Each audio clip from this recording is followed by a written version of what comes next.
கர்த்தருடைய பரிசுத்த நாமத்துக்கு மகிமை உண்டாதாக. परमेश्वर के पवित्र नाम की महिमा हो। நம்ம போன வீடியோல हमने पिछले वीडियो में மாயிம் என்கிற வார்த்தையில எப்படி தீர்க்க தரிசனம் இருக்குன்னு பார்த்தோம்.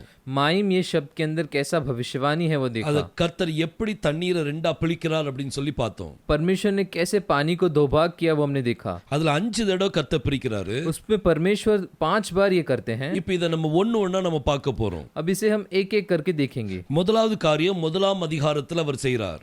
पहला कार्य पहले अध्याय में उन्होंने ये किया था। பாருங்க, ஆதியாகமம் 1ஆம் அதிகாரம் देखिए उत्पत्ति के पहले अध्याय के அதுல 6ஆம் வசனத்தை வாசிக்கலாம். उसमें 6ठे वचन को पढ़ेंगे। फिर परमेश्वर ने कहा, जल के बीच एक ऐसा अंतर हो कि जल दो भाग हो जाए। பாருங்க, இப்போ நம்ம देखिए हम अभी देखेंगे இந்த டீகோடிங்க ரியாலிட்டியை நம்ம பார்க்கலாம். इस डिकोडिंग को एक रियलिटी में देखेंगे। இப்போ இந்த மாயிமை வந்து கர்த்தர் ரெண்டா பிரிக்கிறாரு. परमेश्वर ये माइम को दो भाग करते हैं। அது ஒரு மேல இருக்க தண்ணி அப்புறம் கீழே தண்ணி, ऊपर का एक पानी और नीचे का एक पानी। இந்த ரெண்டையும் பிரிக்கும் போது ये दोनों को जब अलग करते हैं அவர் ரெண்டுக்கும் நடுவுல ஆகாய விரிவை கொண்டு வர்றார். वो उन दोनों के बीच में एक अंतर लाता है। பாருங்க, இப்போ நம்ம தண்ணியை ரெண்டா பிரிச்சிருக்கிறோம். देखिए अब हमने पानी को दो भाग किया है। ஒரு பக்கம் மெம் இருக்குது, एक तरफ मेम है, இன்னொரு பக்கம் யோதும் மெம்மும் இருக்குது. दूसरी तरफ योद और मेम है। யோதும் மெம்மும் அது சேரும் போது योद और मेम जब जुड़ते हैं அத சமுத்திரம்னு சொல்லுவாங்க. उसे समुद्र कहते हैं, அத யாம் அப்படின்னு சொல்லுவாங்க. उसे याम कहते हैं। பாருங்க, கர்த்தர் கீழே இருக்கிற ஜலத்தை, देखिए परमेश्वर नीचे के जल को, அங்க கூடி இருக்கிற இடத்தை அவர் வந்து அவர் சமுத்திரம்னு சொல்லி பெயர் வைக்கிறார். वो वहां पे जो जल है उसको उन्होंने समुद्र करके रखा। அந்த சமுத்திரத்துக்கு எபிரேய மொழியில என்ன சொல்லுவாங்க அப்படின்னா, उस समुद्र को इब्रानी भाषा में क्या कहेंगे? அத யாம் அப்படின்னு சொல்லுவாங்க. उसे याम कहते हैं। பாருங்க, எப்படி ஒரு டீகோடிங் இருக்குது. देखिए कैसे ये डिकोडिंग है। கர்த்தர் ஒரு மெம்ம மேல கொண்டு போயிட்டாரு. परमेश्वर ने एक मेम को ऊपर ले लिया, அப்புறம் யோதும் மெம்மும் ரிமைனிங் இருக்குது. फिर योद और मेम रिमेनिंग है, அதுக்கு அவர் சமுத்திரம்னு சொல்லி பெயர் வச்சிட்டார். उसको उन्होंने समुद्र करके नाम रखा। பாருங்க, எப்படி அது ரியாலிட்டில வருது பாருங்க. देखिए कैसे ये रियलिटी में आता है। இந்த டீகோடிங்ல வரும்போது ये डिकोडिंग में जब आता है நீங்க ரியாலிட்டியை பார்க்க முடியும். आप रियलिटी को देख सकते हैं। இப்போ தண்ணி சேர்ந்திருந்த இடத்தை, अब ये पानी जुड़े हुए जगह को அது சமுத்திரம்னு சொல்லியாச்சு. उसे समुद्र कहा है। கீழ் உள்ள மெம்மு கூட யோது இணைஞ்சிட்டு, नीचे हुए मेम को योद जुड़ गया है, ஆனா மேல இருக்கிற மெம்மு கூட எது இணையும்? पर ऊपर वाले मेम के साथ क्या जुड़ेगा? பாருங்க, இந்த ரெண்டையும் பார்க்க வேண்டியிருக்குது. देखिए दोनों को देखना है। ஒரு சைடுல யாம் ஆயிட்டு, एक साइड में याम हो गया, அப்ப மேல போன மெம் வந்து அது எது கூட சேர்ந்திருக்குது?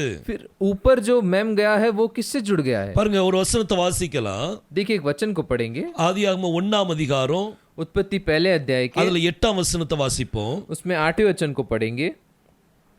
और परमेश्वर ने उस अंतर को आकाश कहा तथा साई हुई, फिर भोर हुआ, इस प्रकार दूसरा दिन हो गया। பாருங்க, பைபிள் சொல்லுது, देखिए कलाम कहता है அவர் ஆகாய விரிவுக்கு ஒரு பெயர் வைக்கிறார். उन्होंने उस अंतर को एक नाम रखा, அது வானம் என்கிற பெயர் வைக்கிறார். वो आकाश रखा। இதுக்கு எபிரேய மொழியில என்ன அர்த்தம், என்ன வார்த்தை அப்படின்னா, इसको इब्रानी भाषा में क्या शब्द है इसका? அது ஷமாயிம் அப்படின்னு சொல்லுவாங்க. उसको शमाइम कहते हैं। இந்த ஷமாயிம்ல மொத்தம் 4 எழுத்து இருக்குது. ये शमाइम में कुल मिलाकर 4 अक्षर है। ஒன்னு ஷின் இருக்குது, एक शिन है, அப்புறம் மெம் இருக்குது, फिर मेम है, அப்புறம் யோத் இருக்குது, फिर योद है, அப்புறம் மெம் சோஃபிர். फिर मेम सोफित। இப்போ இந்த ஷமாயிமை ரெண்டா பிரிச்சு பார்க்கலாம். अब इस शमाइम को दो भाग कर देखेंगे। அப்படி ரெண்டா பிரிக்கும் போது जब इसे दो भाग करते हैं, முதல்ல 2 எழுத்து இருக்குது, ஷின்னும் மெம்மும் வரும். पहले 2 अक्षर शिन और मेम, கடைசில 2 எழுத்து யோதும் மெம் இருக்குது. फिर आखिर के 2 अक्षर योद और मेम सोफित। இந்த யோது மெம் சோஃபித் சேரும்போது தான் ये योद और मेम सोफित जब जुड़ते हैं அது யாம் அப்படின்னு சொல்லுவாங்க. उसे वहां पे याम कहा गया है। யாம்னு அர்த்தம் என்னது? याम का क्या अर्थ है? சமுத்திரம். समुद्र। இது கீழே இருக்கிற ஜலத்துக்கு பெயர் வச்சார். ये नीचे हुए जल को परमेश्वर ने नाम रखा। இப்ப மேல இருக்கிற ஜலம், अब ऊपर वाले जल அது எந்த எழுத்தோட இணைஞ்சிருக்குது? वो कौन से अक्षर के साथ जुड़ा है? அது ஷின்னோட இணைஞ்சிருக்குது. वो शिन के साथ जुड़ा है। இந்த ஷின்னும் மெம்மும் சேர்த்தீங்கன்னா ये शिन और मेम जब जोड़ते हैं அத ஷேம் அப்படின்னு சொல்லுவாங்க. उसे शेम कहते हैं। ஷேம்னு அர்த்தம் என்ன? शेम का क्या अर्थ है? ஷேம்னா பெயர். शेम का अर्थ है नाम। இந்த பாருங்க, மேல ஒரு பேர் இருக்குது. देखिए ऊपर एक नाम है, இந்த பேரை தான் इसी नाम को காபிரியேல் தூதன் கொண்டு வந்தாரு. गैब्रियल दूत लेके आता है। அப்போஸ்தலர் 4ஆம் அதிகாரம் 12ஆம் வசனத்துல பைபிள் சொல்லுது, प्रेरितों के काम के 4 अध्याय के 12 वचन में பாருங்க பைபிள் சொல்லுது देखिए कलाम कहता है நம்ம ரட்சிக்கப்படுறதுக்கு ஒரே ஒரு நாமம் கொடுக்கப்பட்டிருக்குது. हमें उद्धार पाने के लिए सिर्फ एक ही नाम दिया है, அது பரலோகத்திலிருந்து வந்த ஒரு பெயர். वो स्वर्ग से आया हुआ नाम है, அது ஷமாயிம்ல இருந்து வந்த ஒரு பெயர். वो शमाइम से आया हुआ नाम है. அந்த பெயர் என்ன? वो क्या नाम है? காபிரியல் என்ன பெயர் கொண்டு வந்தான்? गैब्रियल क्या नाम लेके आए? பாருங்க நம்ம இயேசுன்னு கூப்பிடுறோம், हम यीशु कहते हैं, இங்கிலீஷ்ல ஜீசஸ் சொல்றோம், अंग्रेजी में जीसस कहते हैं. ஒவ்வொரு மொழியிலும் வித்தியாசமான பெயர் இருக்கும். हर एक लैंग्वेज में अलग अलग कहते हैं, வித்தியாசமா உச்சரிக்கிறோம், अलग अलग उच्चारण करते हैं. ஆனா உன்னதத்திலிருந்து வந்த பெயர், पर स्वर्ग से आया हुआ नाम, அது என்ன பெயர்? वो कौन सा नाम है? அது நீங்க எபிரேய மொழியில பாத்தீங்கன்னா उसे आप इब्रानी भाषा में देखें तो அது யெகோஷுவான்னு கொடுத்திருக்கும். उसे यहोशुआ दिया है, அது யாஹோஷுவான்னு சொல்லுவாங்க. उसे याहोशुआ कहते हैं. யா அப்படிங்கிற பெயர் அதுல வரும்.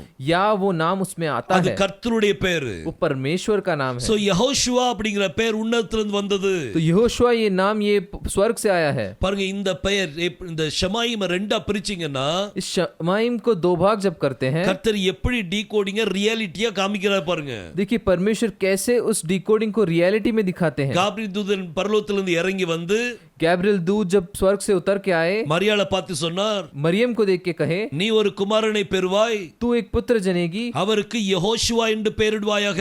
और उसका नाम तू यहोशुआ रख. அது பரலோகத்திலிருந்து வந்த பெயர். वो स्वर्ग से आया हुआ नाम है. இந்த உலகத்துல நம்ம சுருக்கி பேசிக்கிட்டோம், इस पृथ्वी पर हमने उसे छोटा कर बोल ஆனா दिया அந்த है, பெயர் ஒரு முழு பெயர் கர்த்தருக்கு இருக்குது. पर परमेश्वर के लिए एक पूरा नाम है. சிந்திச்சு பாருங்க, सोच कर देखिए கர்த்தர் இந்த டீகோடிங்குள்ள எவ்வளவு அருமையான காரியங்களை வைத்திருக்கிறார். परमेश्वर ने इस डिकोडिंग के अंदर कितना अद्भुत काम रखा है. இணைஞ்சு இருங்க, हमारे साथ जुड़े रहिए, கர்த்தர் பெரிய காரியங்களை செய்வார். परमेश्वर महान काम करेंगे. आमीन. आमीन.